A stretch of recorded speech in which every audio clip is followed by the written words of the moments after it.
instrumentation and method, and I learned quite a lot from him too. So Lorenzo, I pass the word to you, and you are now ready to go. Thanks, Lionel, for the introduction. Can you all hear me? Perfect. Perfect. All right. So, as Lionel mentioned, my talk today will be about this new microscope that we developed. It's called the Phasor FLIM, FLIM standing for Spectral Fluorescence Lifetime Imaging Microscope. So, just to, you've probably seen this 1,000 times during this workshop, but let's go through it once more. So, a simple model for a fluorophore photophysics is described by the Jablonski diagram. So you have basically a series, a distribution of wavelengths that can be absorbed by your fluorophore. Then the system relaxes by emitting a distribution of longer wavelengths. And the distribution of this wavelength is what is called the emission spectrum, which is what you typically use for to design a multicolor experiment, for instance. And these are usually relatively broad, in the order of tens of nanometers.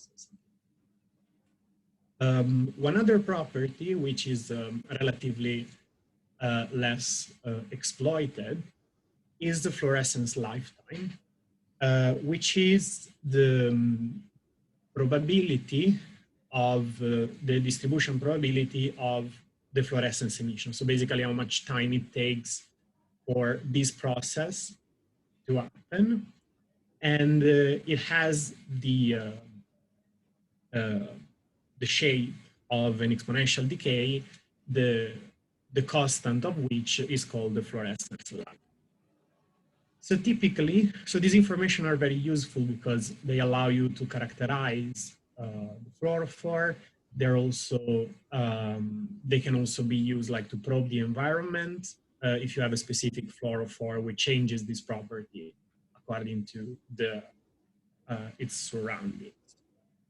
The problem is that usually these none of these properties is exploited by regular microscopes, because it's usually averaged out in the detector. The detector just collects over a spectral range, and it gives you one value, which is the accumulation of the photons that are emitted in the probe in that position.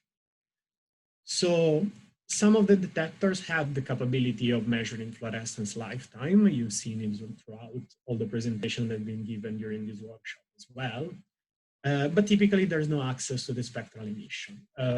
Some other architectures have a grating, diffraction grating, which splits the light by color, and then it can be detected by a spectral, an array, a detector array of several detectors, as you can see here. So this detector will collect the blue light, this detector will collect the red, and the integration of the photons collected in this detector, this one, and so on, will give you the emission spectrum. What we did was taking this a step further, which is coupling this spectral detector with an electronics which allows to measure the fluorescence lifetime for each of these detectors. So now, our microscopy images, instead of being X by Y as all the microscopy images, these are now X by Y by lifetime by lambda. So we have a 4D array rather than a 2D array. And in every pixel, this is what every pixel looks like. So it's a matrix called the time-resolved emission spectrum, or TRES, in which you have the spectral channel and the temporal decay in the nanosecond range. So the accumulation of all the photons along the temporal dimension will give you this. This is the steady state emission spectrum. Whereas here you can see the fluorescence lifetime for each of the detector, which is the same, because in this case it's this is a solution. This is a fluorescein. So the fluorescence decay does not change with the spectral emission. The image size for this system is now typically 256 by 256 by 256 by 32, which is the number of spectral channels. So also the amount of data is pretty big compared to regular imaging. So this is very nice. It has a lot of possibilities. So trying to keep this as general as possible, let's compile a wish list of what we would like to have from such a system. So the simultaneous detection of lifetime and spectra, this is already checked. In our system, this is what also Lionel introduces as truly parallel system. What does it mean? It means that compared to normal, to let's say commercially available choices, this is done at the same time, right? So for instance, the Leica systems do spectral imaging by using narrow emission filters, sorry, and then shifting them to obtain a final spectrum. This is a sequential approach, which allows actually to have more flexibility, but it is very slow and very poor in terms of photon efficiency, because you're collecting over a narrow spectrum, then you're taking another image and you're discarding all the rest. In our case, we're not losing any photon anywhere. The other properties that, and we're not losing time doing so, which is also. So this is what we want to check that in the performance of our system. So we wanted to not only to detect the lifetime spectra, but we want to process them also with a high precision at high speed, possibly in real time. That would be pretty cool. And then we want to use all this information to know what are the underlying species in a mixed sample. We'll see then in the application why this is going to be beneficial for a lot of experiments. So how do we process this? Of course, you have learned by now that phasors can be applied to anything. So in our case, since we're using both lifetime and spectral, let me go quickly through again through all the phasor transformations. So when you have your fluorescence decay, which we saw, which I mentioned earlier, it's an exponential decay. You can transform it into a point of the phasor space, which will distribute along this universal semicircle, where you have the short lifetime points here, and then going counterclockwise towards 0, 0, in which you have infinitely long lifetimes. An important property is, of course, the linear combination, the linearity of this transformation, which means that if you have a combination of two exponential decays, for instance, you can infer what is the relative fraction of photons emitted by either of the species by looking at what is the position along the line connecting these two components. The same applies to any curve.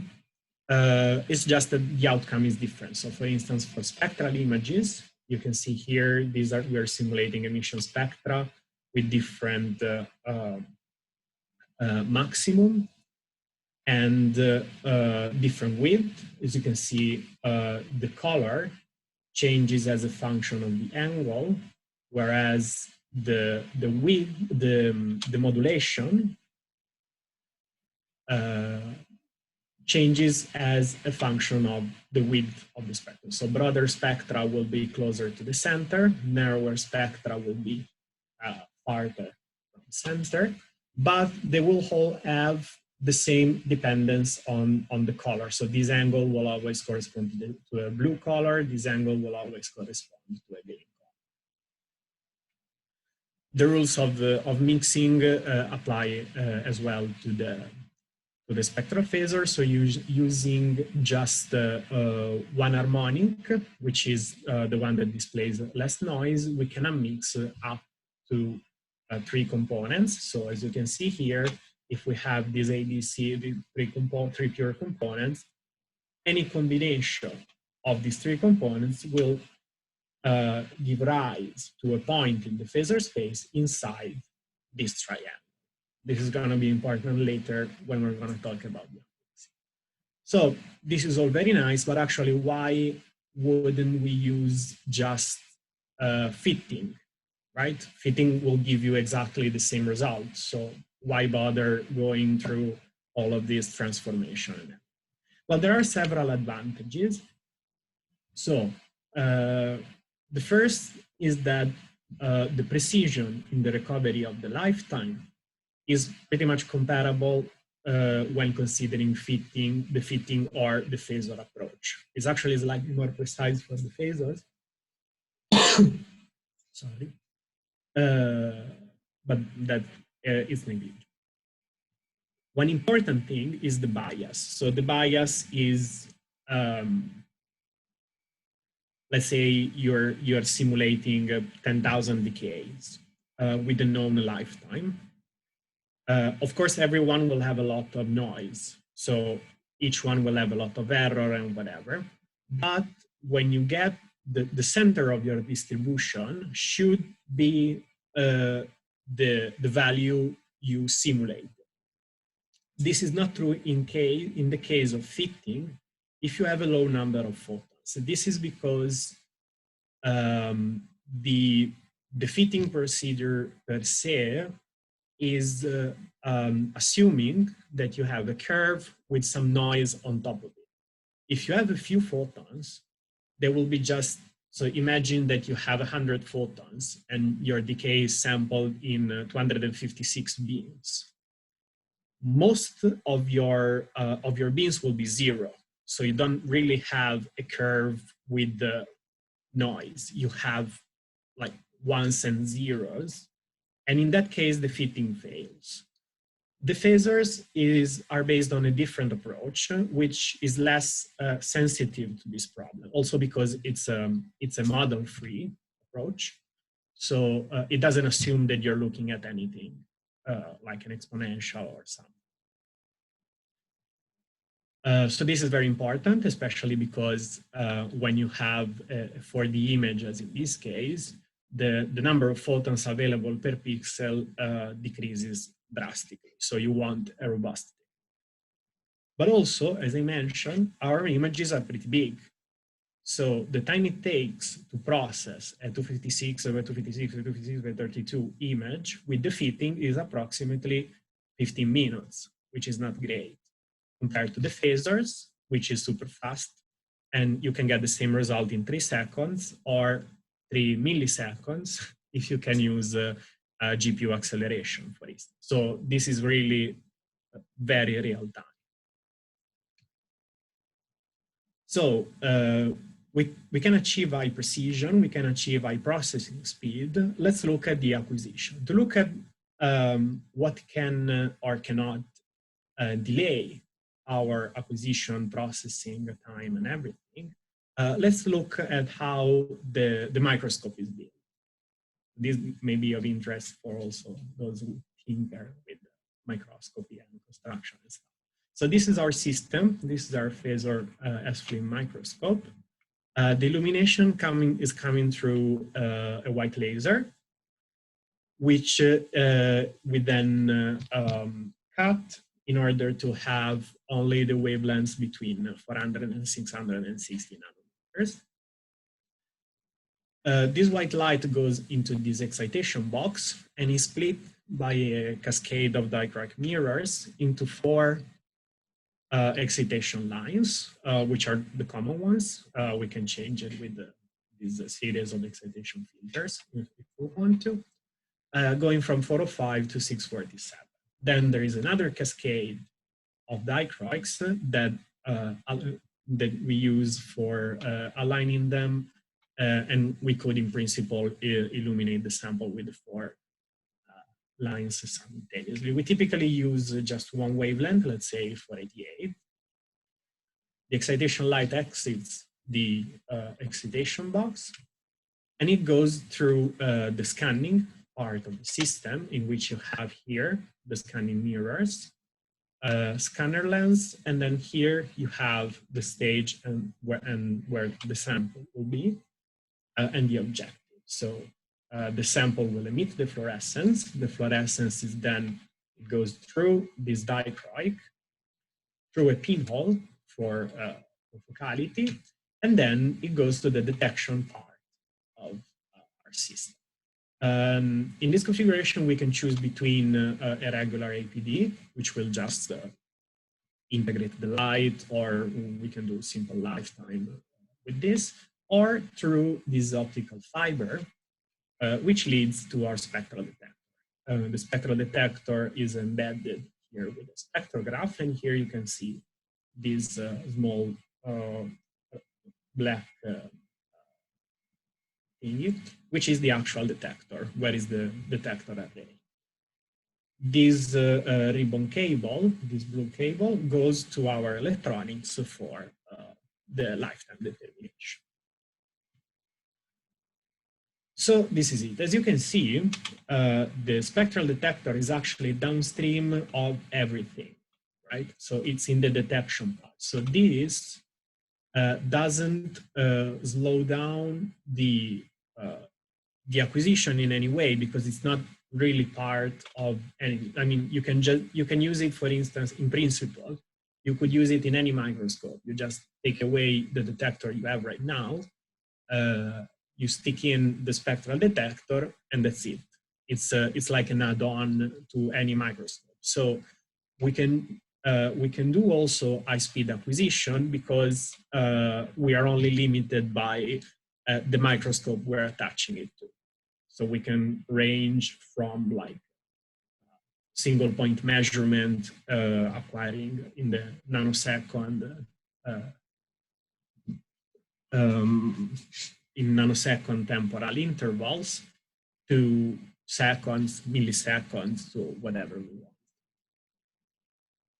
So let's see how, for instance, images look like with this system. So Enrico presented in his talk before a convallaria sample with the diver, where you could see differences in spectra. And this is what you can see here as well. So this is a convallaria sample, and this RGB image is reconstructed by combining the 32 images coming from the spectral detector. As you can see here we have the blue channels, the green, orange, and red. You can already see that different spectral windows are highlighting different structures. So for instance, the blue one, this has a sort of background-ish pattern. Then you have all these cells in the green, and then you have these sort of seeds, these points of connection and stuff in the red, right? Each one of these is a FLIM image. So imagine the amount of data that you collect for every frame from this microscope. It's a huge amount of data, but also a huge amount of information. In fact, you can see here, this is the TRES, the time-resolved emission spectrum for this sample. And then you can see that the blue channels have a lifetime, the cyan sample have another one, the red is yet another one, and yet another one in the green. So there is a huge, there's a lot of stuff going on in this sample. And it's very difficult to figure out what is actually happening, because the emission spectrum that you see is pretty much flat. All of these decays are multi-exponential. So it's a very complicated sample if you want to know, like, this is exactly what is going on. But, well, the simplest thing that we can do, for instance, for now, is let's see what the lifetime image of this looks like. So we can see region with shorter lifetime, longer lifetime, intermediate lifetime. And we can also look at the spectral phasor image for this. So we have red regions here, the blue is in the background. And here you can see that this connection point has actually a redder spectrum and also correspond to a shorter lifetime than the rest of these structures. So this is a lot of information. This is already powerful as is, but what we want to do is take a step further and see if we can actually learn where the fluorescence is coming from. So to do this, we need a more controlled sample. In this case, we're using a mixture of 3 fluorophores. And this is what you get, is a relatively flat emission spectrum. You can sort of see some peaks here, and the lifetime are slightly different. So how do we process this? This is the TRES, the time resolved emission spectrum. Here you have the temporal dimension, here you have the wavelength dimension. So the first step is doing phasor transformation of in the temporal dimension. So what you get is a set of GNS coordinates for each one of the detectors. So basically the lifetime phasor position as a function of the wavelength. So this is what the spectral FLIM phasor plot looks like. So you have the lifetime of the blue channels using here, then it sort of bends on the left and it goes back to another lifetime, which is even shorter. How do we analyze this? So let's say that we get one of these coordinates, the S coordinates, this coordinate. So it will go from this value, then it will decrease, and it will increase again. So since we don't want to introduce any a priori knowledge on the sample, we're fitting this with a generalized sigmoid function, which has a ton of parameters, but that's what makes it powerful. So you're not assuming anything. You're not assuming symmetry. You're not assuming how sharp the spectra are. You're not assuming anything. But what this gives you is the extrapolation at infinity of these values. So this is pretty much the same as the first one. This is pretty much the same as the last one. But it will give you the value of the S coordinate for the pure component. Also, if you're not really reaching it, you see that you have no detector in which you have a pure green component, but still you can retrieve it with this. This is even more clear if you look at the G coordinate, because you need 2 coordinates at that point. You get the same thing with the green. You get the pure component without really measuring it. And here, with the red, it is the same. So you see that this keeps increasing, but it doesn't actually reach the real position of the pure component. So, but this is what we can extrapolate. So these colored points will represent the position in the phasor plot of the pure component. So why do we care about this? We care about this because we can use them to mix the lifetime by using the lifetime, each one of the contribution of these components in the detector. So once we know this position, we can also know what is the fraction that the first component of the contribution of the first component, the second component, third component in the first pixel, in the first detection window. We can do this for all of them. And why do we care about this? Because this can be scaled by the total number of photons that you get in the channel to retrieve the actual emission spectrum of the probe. So here you can see the comparison with the spectrum obtained from the single measurement, which is the solid line, and the spectrum obtained from the unmixing, which is the dashed line. Okay, so they're pretty similar. So except from some jagged points, which of course are due to the reconstruction. But it's pretty clear that we can actually retrieve the spectrum. But let's not stop to this. Let's use this spectrum, transform the spectrum into spectral phasor, and use them to unmix every single point of the lifetime decay. Once we do this, on top of retrieving the spectrum, we can also retrieve the lifetime of each one of the components. So this is pretty cool because this is an example that I showed you, which is done on one trace matrix. One trace matrix corresponds to 1 pixel. So in principle, you can apply this to your entire image, and then you're going to get a spectral image, a lifetime image for each one of the components that you unmixed.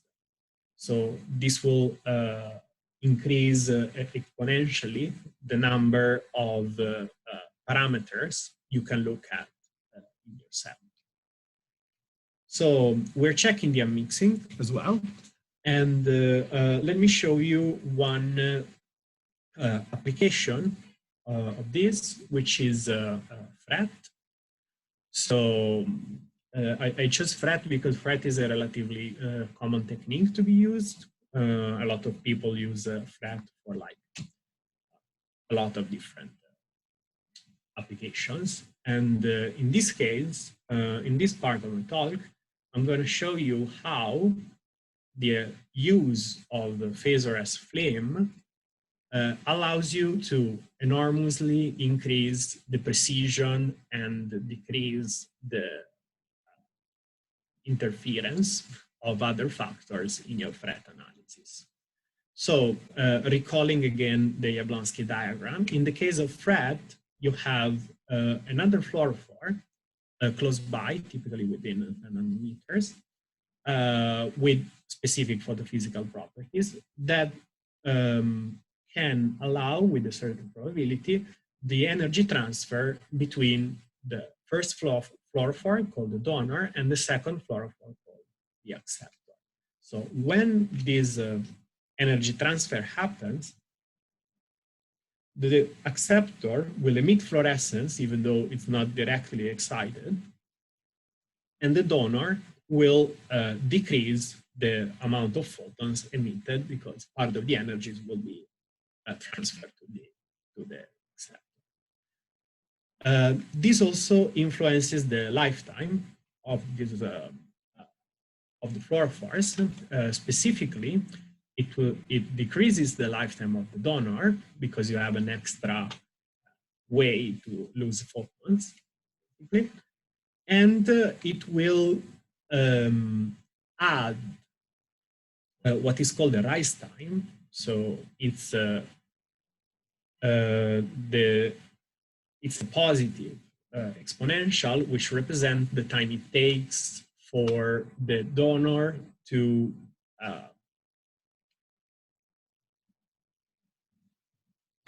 it's related to the energy transfer. So basically, the rise time is a positive exponential with the same exponential constant as the donor, the quenched donor.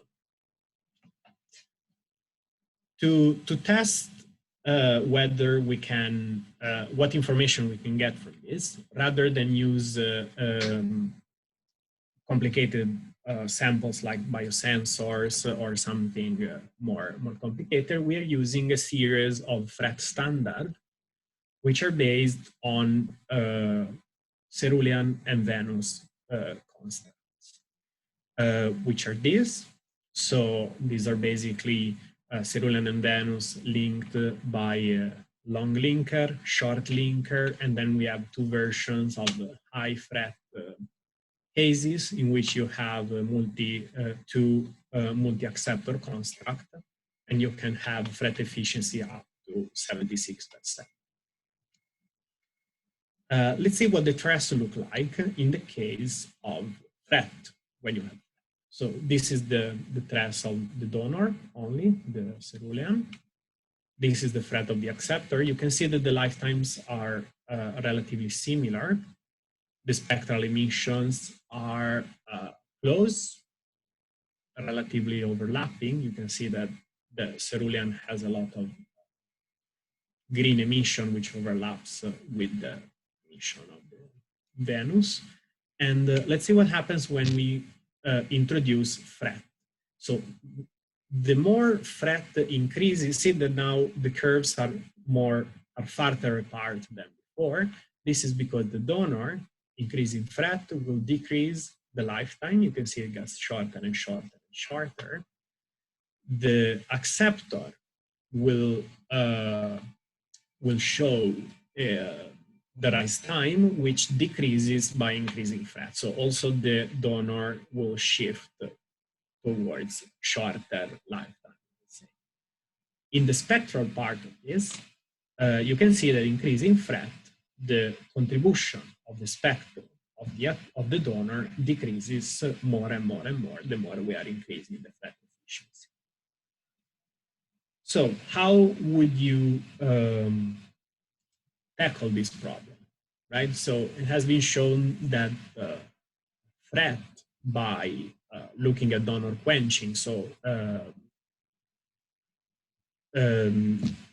characterizing the lifetime of the donor is more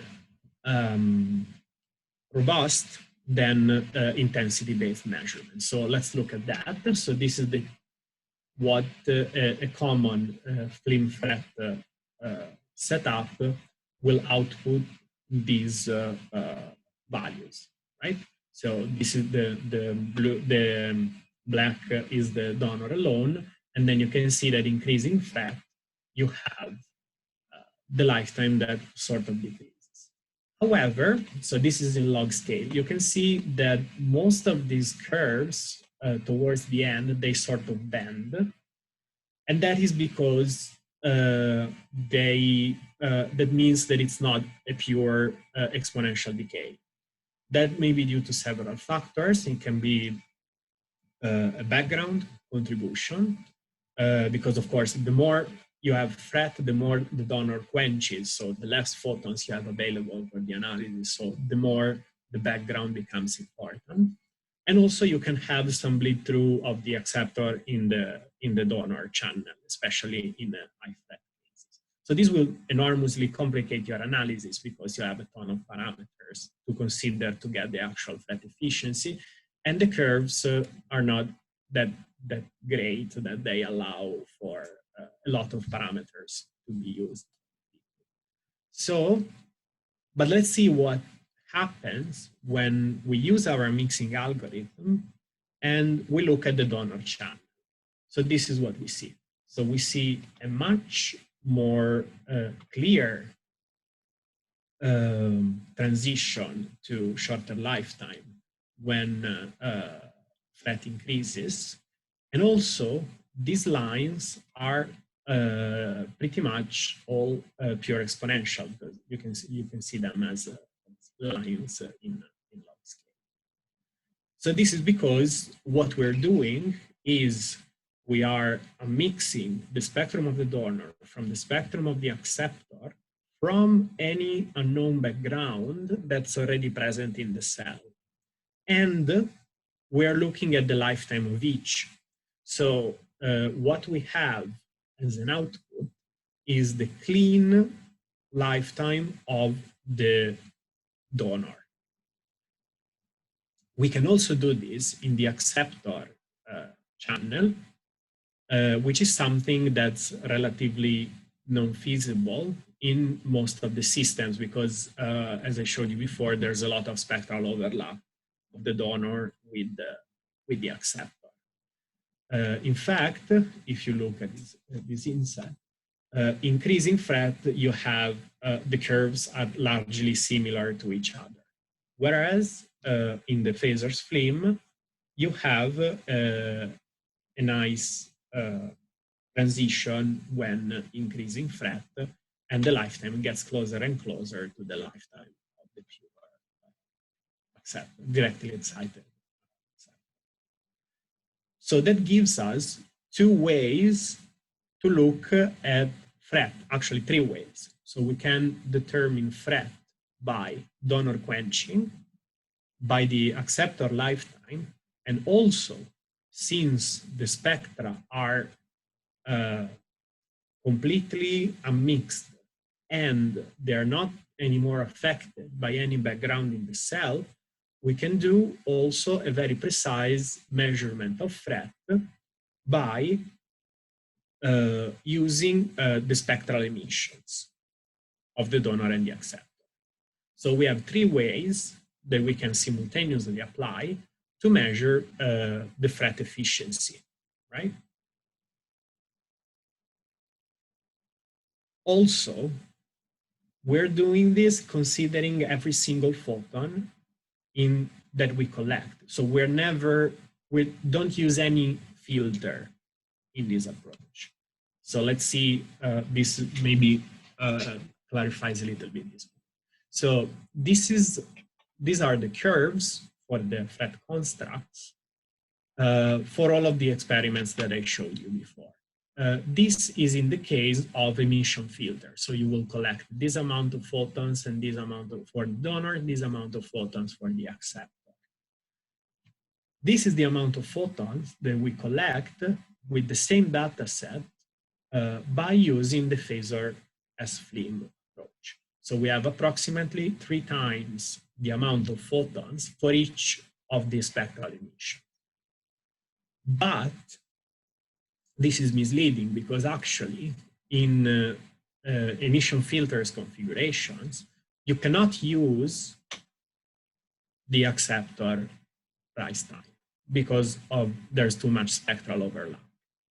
So what we're actually comparing is this amount of photons that comes from the photon quenching to this amount of photons that come from the combined donor quenching, acceptor rise time, spectral FRET.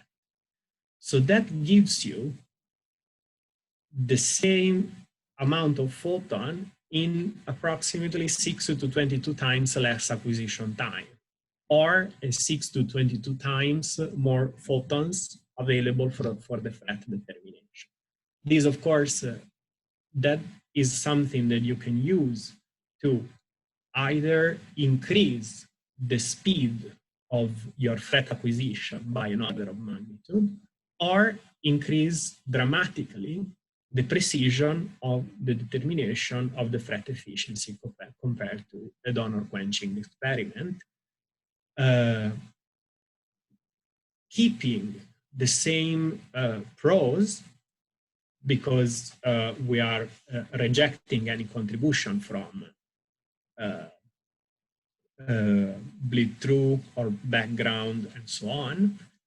Plus, you can look at the same thing from 3 different perspectives. So that gives you much more insights on what is actually going on in your sample.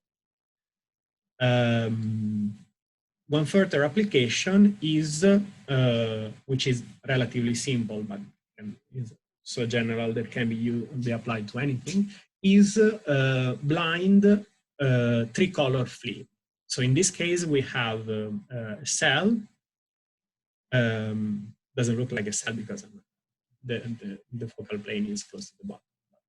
So this is a live cell with 3 fluorescent stains that stain the microtubules, mitochondria, and lysosomes. When you apply our unmixing algorithm, what you get is 3 unmixed images where you can see here, this is the staining of the microtubules, here you have the mitochondria, here you have the lysosomes.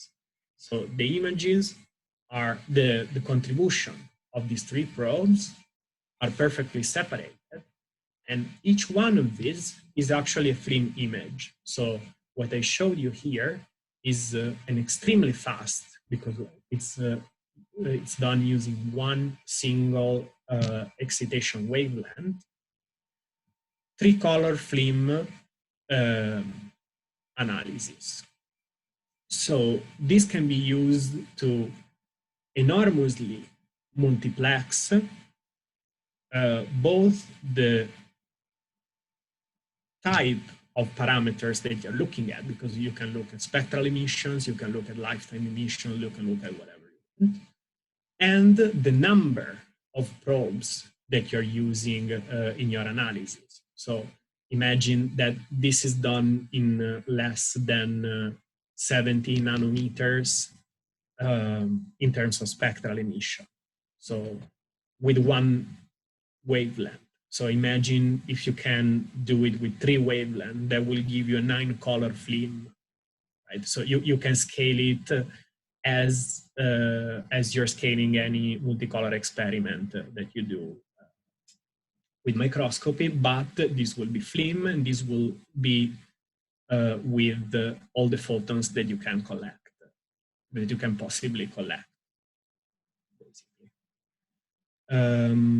Also, this is relatively impossible to do with filters, because this emission and this emission are 10 nanometers apart. So it's almost impossible. It's impossible to design filters to without having any bleed through in any of the spectral channels. In this case, we don't really care. We mix everything and we get the light. So as a bonus, we also have a very high photon yield on top of having the possibility of doing a very highly multiplexed acquisition with the not anymore regular confocal microscope.